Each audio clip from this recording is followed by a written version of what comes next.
Hello, everybody. It is time for Game of Thrones Season 5, Episode 3. And, where to start? This episode it was good for a couple different reasons than the previous. We had a couple different viewpoints, that we didn't get, I think, right? Haven't we had new viewpoints in this episode? I think I'll remember it as I start reviewing it. I watched it last night, so, um, anyway, there's I guess I'll start with Arya.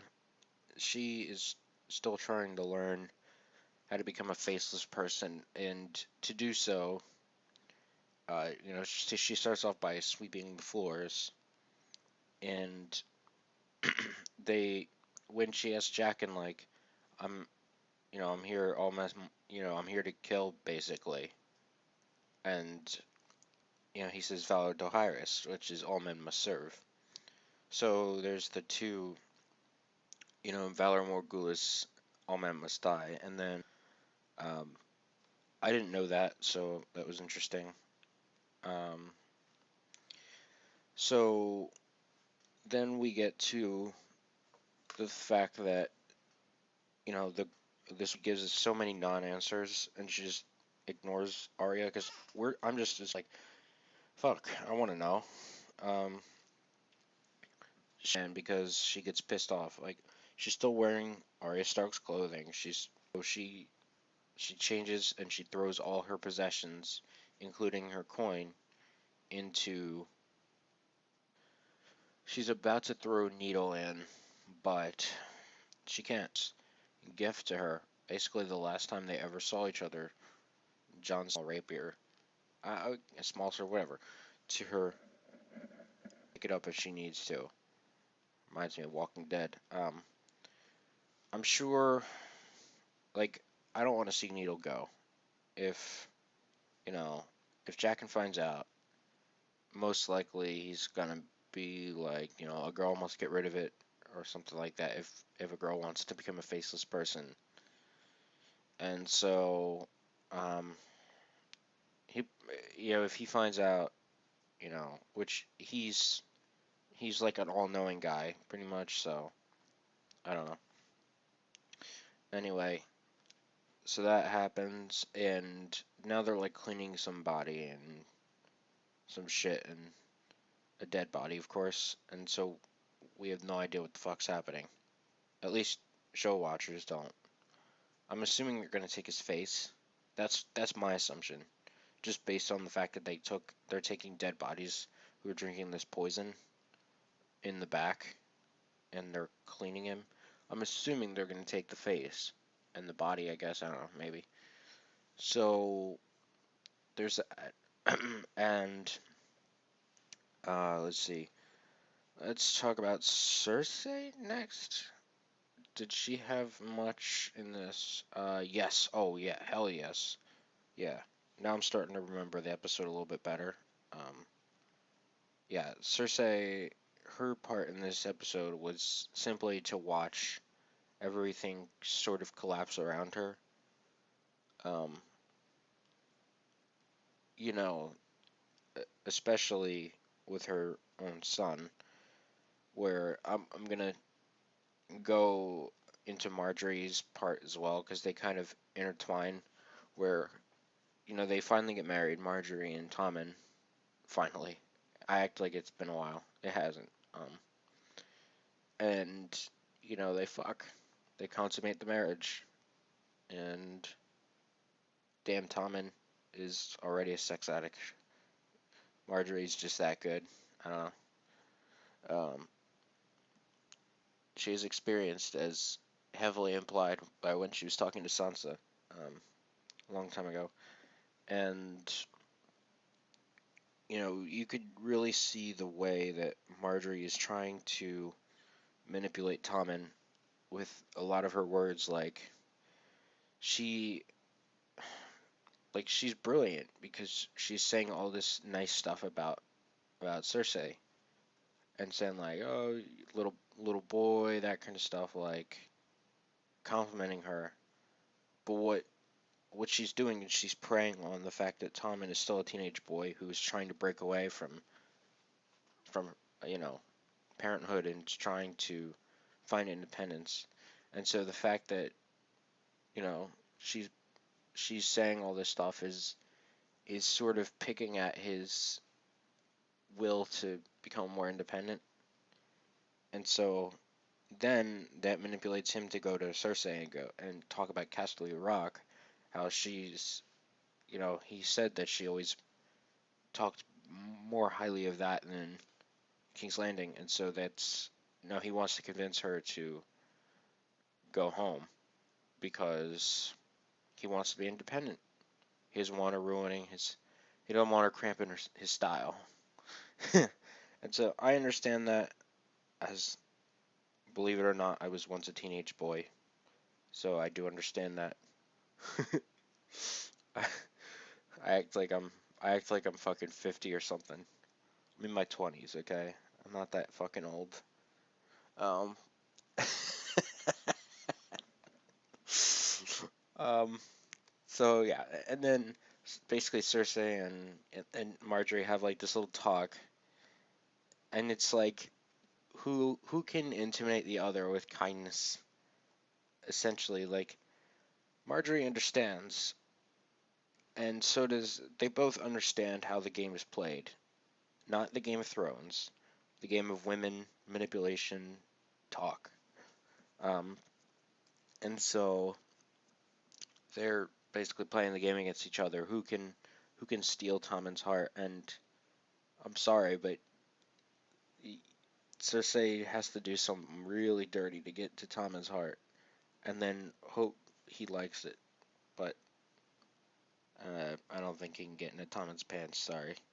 Um, he's got Marjorie, and I don't think he inherited the same shit that Jaime and them did. So um, so there's that, and there's obviously going to be a struggle there. And then again, Cersei is the High Scepter, right? Whatever. I don't know, but he he was out of Baratheon and he gets defiled by the fucking sparrows, including Lancel, and he gets beaten after while still naked and sent through the streets. Sinner. It was kind of amusing, but I'm like, all right, just end this damn scene. She goes and complains to her, or he goes and complains to her, and then she fucking puts him in the Red Keep. Like, really? But I mean, that's actually one of the. It's not a terrible thing because yes, he is a hypocrite. So he basically did just do like the church a favor, kind of, and then goes up to that. I can't remember the guy's name, but I do. It took me like a minute. I'm like, who is this guy? This guy looks so familiar. Oh yeah, he was from Winterfell. I'm like, didn't that guy die? Apparently not. So yeah, he's back, and he's a part of the Sparrows. Though I was expecting her to go up to Lancel, but that didn't happen. Um, that kind of shit. So that happened, and apparently he's going to replace the High Scepter or High Septim. I can't remember. I don't know which one it is. So that was her point of view, which actually was kind of meaty. Um, Jon Snow, he's the new commander of the Night's Watch, and you know, Stannis still wants him to become, Jon Stark, which is what he's always wanted. And that's honestly something that I'm sure Ned was eventually willing to do for him, but unfortunately, you know, I, and I've always had like for me, I always like lament at the fact that Jon joined the Night's Watch because, you know, he started liking Ygritte, which I knew would never end well. And I'm like, because the Night's Watch can't do this, this, and this. I'm like, he can't help, he couldn't help Robb Stark, you know, that kind of shit. And so I was always kind of like, I really wish Jon had not joined the Night's Watch, but the fact of the matter is he did, and things happened the way they did. And as the commander of Night's Watch, he has to turn down Stannis' offer to join him and become Jon Stark and take over Winterfell, which, by the way, which is what Sansa's doing. But we'll get there in a second. So that's that. I mean, unfortunately, Jon cannot become Jon Stark at this point, but he can, in fact, still lead the Night's Watch. However, there is a light at the end of the tunnel because Mr. Diplomat, Sir Davos is very, very good at talking to people. He's not literate, not very literate at least, and he's not that educated. But what he is as a merchant, he is a very, very good. Um, he's a very good people person. He has very good street skills, and he is very good at diplomacy. And so when he talks to Jon Snow, if you recall, he was able to convince the Iron Bank to give him shit, even though he had no claim to that throne at that point. Um, Obviously, he has the claim to the throne, but he is not part of it. You know what I mean? Um, so he's basically saying like, the shield that defends men or whatever it is, defends the realm or whatever it is. He's like, you're not doing us any good by just standing here at the wall right now. The wildling attack's over. So why don't you defend us by getting rid of Roose fucking Bolton? And so that kind of leaves him in a little bit of more of a dilemma. We'll see what happens. Um, and of course, with Jon Snow, there's always the prospect that Alliser is going to betray him. And oh boy, I really hope not, because I mean, Alliser is starting to become better. But if he starts to if he betrays him, I just lose all the respect I had for him. Because he is being kind to Alliser. He's naming him First Ranger, that kind of shit. It's like Jon Snow doesn't hold grudges like that. He did, in fact, give um, Alliser the praise he deserved because he did, in fact, fight very well in the Battle of Wildlings. He did lead until he was injured, like badly injured, and so that's that. And I think Sansa and Tyrion are the last two viewpoints that we have to cover. Oddly enough, we still have not seen Bran, and I don't give a shit because I honestly don't care about Bran one iota or Rickon, but I don't care about Bran. I just don't. Um, I've never had a reason to care about him. I don't know. Um, let's see. So yeah, let's go to Sansa and then we'll briefly cover Tyrion because he does not have too much to go on. Um, but since the episode ended that way, I guess I might as well. Um, so Sansa, she finally learns that she's going back to Winterfell in order to marry Ramsay Bolton, not Ramsay Snow anymore. Um, so you know, and the thing with Theon or Reek, he's he's my lord. I don't know. He's hiding from Sansa because there's something going on. Like he knows who Sansa is. Obviously, it's like he's retained his memories, but he's scarred for life, and he's a completely different person at this point. He's no longer Theon Greyjoy. He's now Reek, but at the same time, he still has his memories. So there's a weird dichotomy there. It's like it's like, are you really Theon or are you Reek or what? So there's that, and this whole thing with Ramsay and Sansa, she obviously does not want to go back to Winterfell because Roose Bolton's there. her own uncle, who fucking stabbed Robb in the heart. That bastard. I'm still pissed at him for that. Um, and so I guess Ramsay and her are cousins. Ramsay and Sansa are cousins, but it doesn't matter.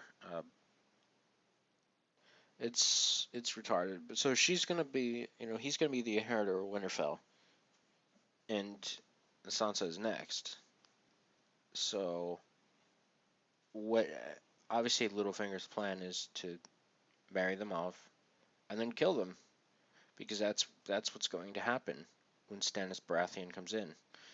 Is if Stannis, like, Littlefinger is very smart because he knows that if Stannis kills Roose and Ramsay, he's not going to kill Sansa because, again, all comes back to Eddard and him being fucking amazing and having so much respect for Eddard Stark. He's going to give Winterfell to Sansa because he was willing to give it to Jon Snow. Of course, he's going to give it to Sansa. Please.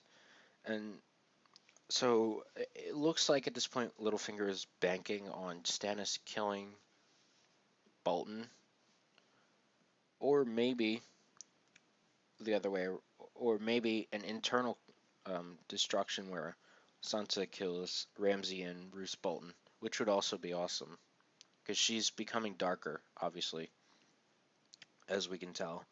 Um, let's see.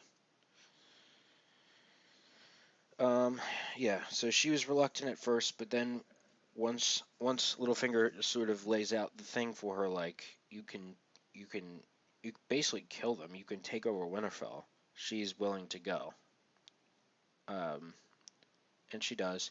And apparently, and the woman says the North remembers, so maybe she's a supporter of the Starks. A lot of people are a supporter of the Starks in the North. Um, they're just not that vocal about it, obviously, because Roose would kill them. And Roose, I do have to respect him in this episode because he's very, very cautious of Littlefinger, which you should be. In that regard, he's doing much better than Eddard. But also, to be fair, Eddard Stark also did not trust Littlefinger. In fact, he choked him at one point. He almost nearly killed him for whatever. Um, but the only, like, his downfall was the fact that he trusted him just a little bit.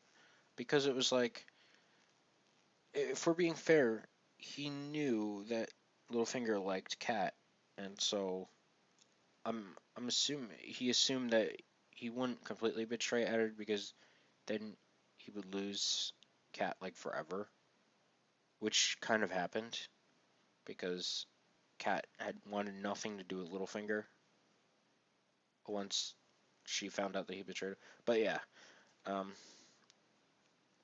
that's season 1, and we're in season 5, so let's talk about that. So yeah, he's very cautious of Littlefinger. He's like, he read the message and he wants to read the reply. Smart. I commend him for that. Um, I, shit. Sorry. I commend him for that. I guess wise as a serpent type of thing. And of course, then we have Tyrion. Finally, I'm gonna get to Tyrion. I know this has been probably the longest review. There's a lot to talk about. Tyrion, he's, I gotta get out of this box. Best quote of the episode again goes to Tyrion. He always has at least one amazing quote per episode. It seems. Uh, the guy he touches Tyrion's head and he's like, it's good luck to rub a dwarf's head, and he says it's even better luck to suck a dwarf's cock. I love it. and, and Varys' reactions were even better. Every time he said something stupid or something great, Varys had a reaction to it, like in the background. When he said that about sucking a dwarf's cock, he's reacted like, "What? Like, really? Did he just say that?" Like, that's the old Tyrion. That's the old Tyrion from season 2 that everybody loved. Cut off his manhood and feed it to the goats. I don't know. And so he's in a brothel, but it seems like he cannot have sex with a whore, and it seems like he's still not over Shay. Um, he couldn't fuck Sansa, and he couldn't do this to the girls in the brothel. Um, Even though she was enthralled by the girl who was cosplaying as Daenerys Targaryen. Um, was there Daenerys in this episode? Oh yeah, I guess there was. I guess I'll end there because I already started Tyrion. But he gets captured by Jorah because Jorah spots him. Jorah Mormont knows who he is, so yeah. Um, Either Varys is gonna kill him or something's gonna happen. I mean, he's taking him to freaking Daenerys, so that's exactly where Tyrion's going. It doesn't matter much. We'll see. But then, yeah, let's talk about Daenerys now. I talked about Drogon in the last episode, but in this episode, oh wait, no, we didn't get Dany, did we? No, but the whole Mercy thing. I did talk about that last episode, right? Yeah, I did. That was last episode. There was no Daenerys in this episode, if I recall correctly. Um, no, as far as I can remember now. So that's the episode. I thought it was a good episode, of course. All three of these episodes are good. I just give it good. They're solid episodes, and I still have one more to watch of the leaked episodes, and then I'll record that, and of course, give my thoughts on it just after watching it, most likely, depending on when I watch it. And so yeah, see y'all next week.